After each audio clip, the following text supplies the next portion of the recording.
De l'Évangile de Jésus-Christ selon saint Luc, chapitre 5, versets 1 à 11. En ce temps-là, la foule se pressait autour de Jésus pour écouter la parole de Dieu, tandis qu'il se tenait au bord du lac de Génézareth. Il vit 2 barques qui se trouvaient au bord du lac.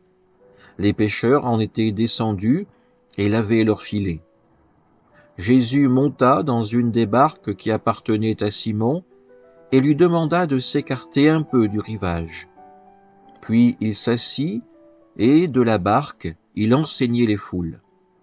Quand il eut fini de parler, il dit à Simon : « Avance au large et jetez vos filets pour la pêche. » Simon lui répondit : « Maître, nous avons peiné toute la nuit sans rien prendre. Mais sur ta parole, je vais jeter les filets. » Et l'ayant fait, ils capturèrent une telle quantité de poissons que leurs filets allaient se déchirer. Ils firent signe à leurs compagnons de l'autre barque de venir les aider.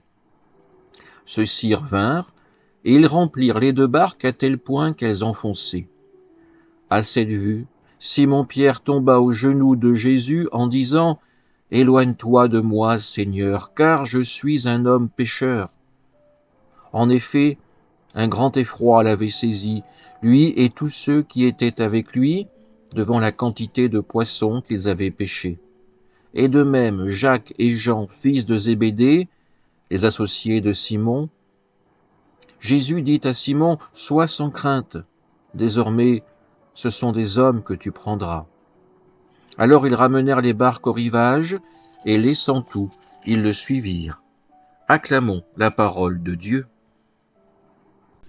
En écoutant ce passage de l'Évangile de saint Luc, nous avons été en quelque sorte les témoins de l'effroi de Simon-Pierre face à Jésus. Il tombe aux genoux de Jésus en disant : « Éloigne-toi de moi, Seigneur, car je suis un homme pécheur. » Pierre le sait, il faut être pur pour se présenter devant le Seigneur. Et Pierre a conscience de son péché. Il ne s'estime pas digne d'être en présence du Messie, devant celui qui est l'envoyé de Dieu et qui vient de révéler par ce signe la puissance, la miséricorde et la générosité du Seigneur. Non, Pierre n'en est pas digne. Mais comme le disait le curé d'Ars, vous n'en êtes pas digne, mais vous en avez besoin. Besoin de cette Eucharistie, besoin de l'amour de Dieu dans votre vie. Et c'est ce besoin que va éprouver Pierre en étant de plus en plus à l'écoute du Seigneur, en étant le témoin des gestes d'amour qu'il va poser. Pierre doit vivre cette conversion du cœur. Il doit comprendre qu'il a la possibilité de changer, de se convertir, d'être de plus en plus un fidèle de Jésus, un fidèle du Seigneur. À notre tour, de prendre cette résolution, de changer de vie, de nous convertir. Oui, nous ne sommes pas dignes.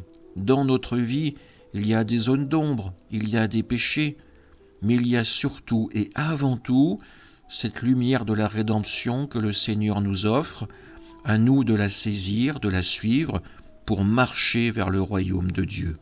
Amen.